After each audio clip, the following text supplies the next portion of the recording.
This is a zombie movie you absolutely can't miss. Packed with high-energy scenes, each frame will blow your mind. The story begins in a lab, where a janitor accidentally stumbles in and sees a man lying on a hospital bed.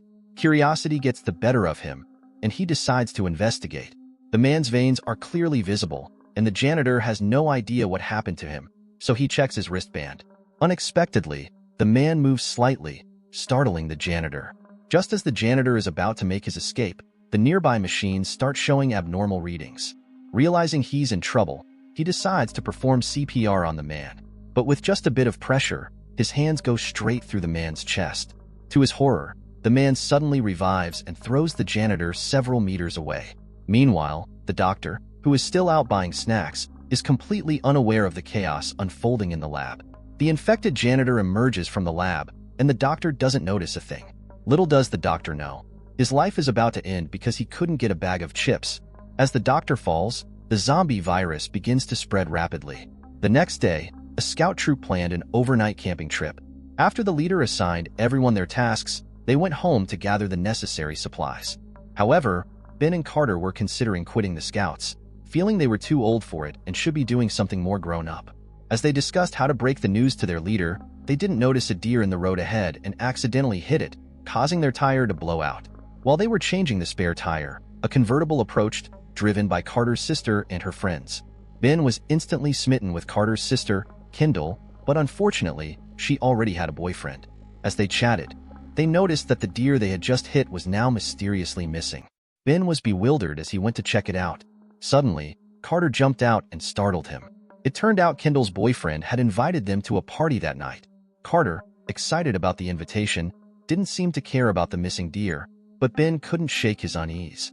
Meanwhile, the scout leader was on his way to the campsite when he heard a strange noise that caught his attention. Curious, he pushed aside some branches to investigate and was suddenly pounced on by a crazed deer. Realizing the danger, the leader quickly pulled out a knife and took down the aggressive animal. As he got up, he accidentally knocked off his wig. Thankfully, no one was around to see it, so he quickly put it back on, cursing at the deer's corpse. Little did he know, this deer had already died once before. As he turned to leave, a zombie suddenly appeared behind him. By this time, Ben and Carter had reached the campsite and successfully met up with Augie, who had been waiting for them. Noticing the leader's prolonged absence, the three began setting up their tents, but even as night fell, there was still no sign of him. Late at night, Ben and Carter sneaked out of their tent, intending to head to Kendall's party without Augie. However, Augie caught them in the act. Feeling deeply hurt by their decision to abandon him, Augie confronted them, leading to a tense and emotional argument before they parted ways in frustration. Afterward, Ben and Carter arrived in town, expecting the usual hustle and bustle, but instead, they found an eerie silence. The convenience store was empty, with broken glass littering the floor. Seeing that the bar's bouncer was missing, they sneaked inside, only to find it just as deserted. While they stood there, baffled, a figure appeared in the middle of the dance floor. A woman was dancing sensuously, captivating both of them until they were suddenly sprayed with tomato juice. A zombie burst out of nowhere, sending the two boys running for their lives. Ben frantically hid in the bathroom, but the zombie pursued him, checking each stall one by one. Ben tried to remain completely silent, but the zombie eventually discovered him.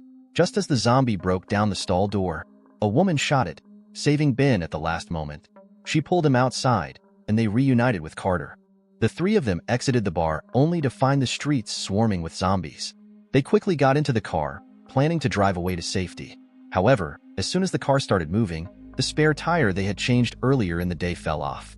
Panicking, they all jumped out of the car, desperately trying to reattach the tire while the horde of zombies drew closer and closer. Denise took on the role of covering them.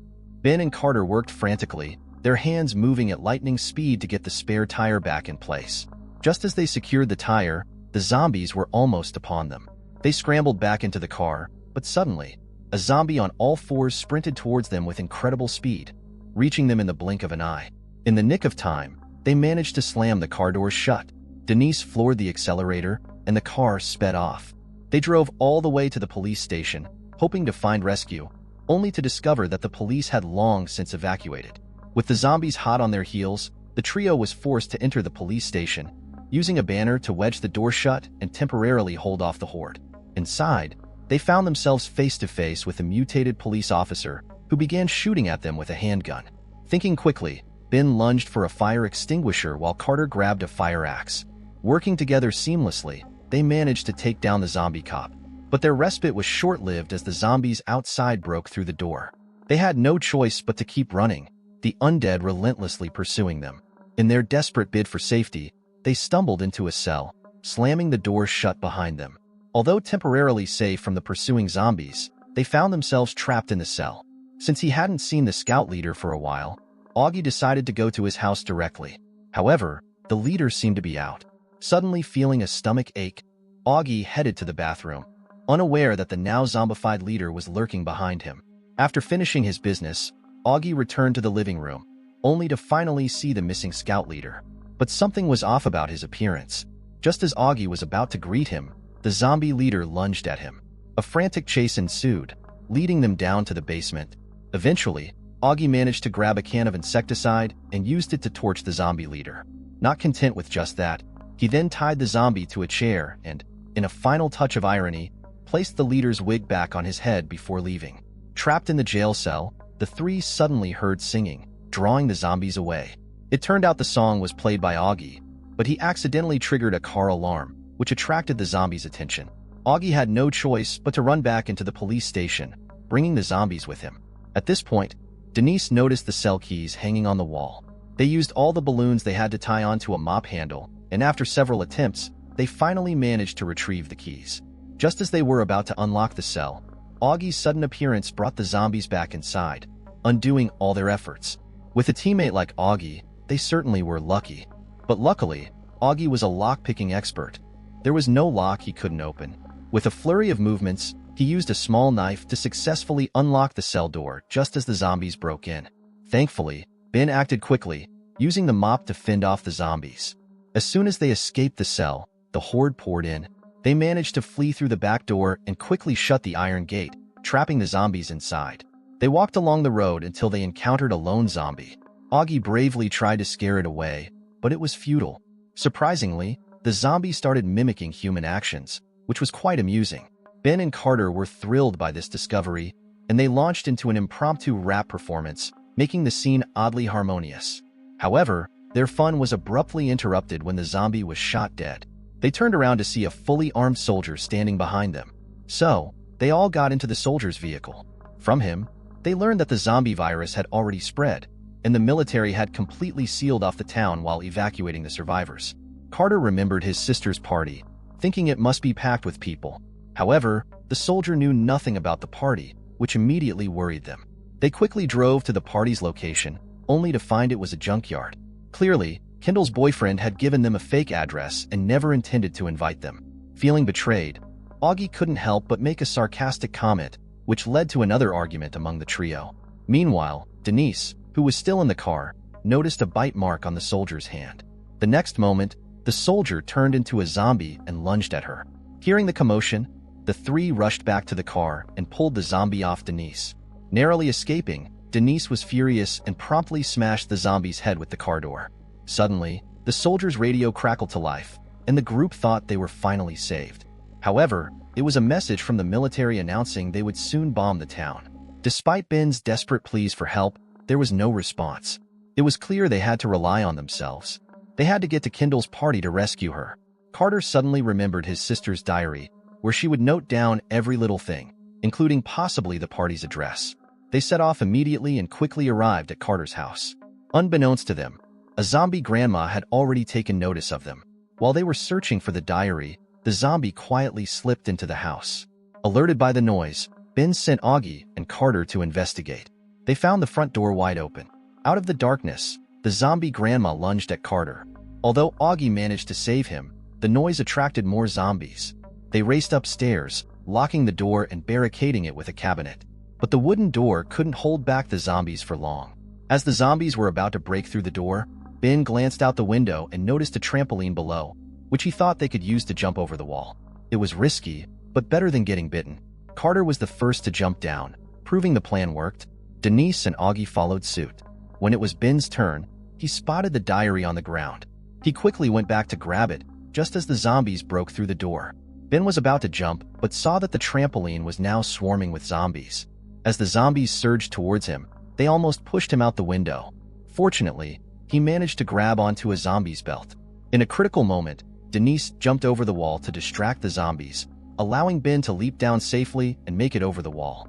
They quickly found a car, hit the gas, and sped away. As Carter had hoped, the diary did indeed have the address of the party. They decided to split up. Denise went to look for help, while Ben, Carter, and Augie headed to the mall to grab their preferred weapons before heading to the party to rescue Kendall. At the party, the revelers were blissfully unaware that zombies had infiltrated the dance floor. Kendall's boyfriend was the first to be attacked, and Kendall, seeing this, immediately tried to flee. However, when she opened the door, she was met by a horde of zombies pouring in. She quickly turned and ran back, but the zombies stormed the dance floor, tearing into the unsuspecting partygoers. In a matter of moments, the party had turned into a gruesome buffet for the zombies. As panic ensued, people scattered in all directions. Kendall attempted to escape to the second floor, but her path was blocked by more zombies. Just when Kendall was losing hope, the zombies suddenly halted their attack. It turned out that Ben, Carter, and Augie had arrived just in time. They had used tools from the mall to upgrade and modify their weapons. The three of them charged into the horde, engaging in a fierce battle and managing to take down most of the zombies. Ben reached Kendall and rescued her amidst the chaos. They fought their way through the zombies, covering the escape of the remaining survivors. Once everyone was safely out, Ben quickly shut the main door and tied it securely with a rope to prevent the zombies from following. With no other option, they headed upstairs, eventually finding themselves in a basketball court. Trapped in the basketball court with no other exits in sight, the three friends realized they had no way out. Desperate, they decided to use the bombs they had to take out the zombies along with themselves.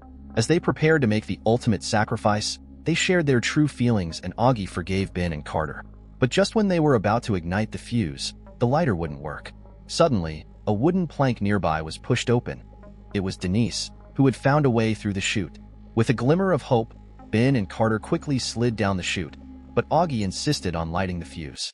In the final moment before the zombies broke through, Augie managed to ignite the bomb. A massive explosion followed, wiping out the entire horde. Denise's rescue team arrived just in time, bringing everyone to safety. In the aftermath, despite everything he went through with Denise, Ben chose to be with Kendall. So here's the big question. Who would you choose to stick with?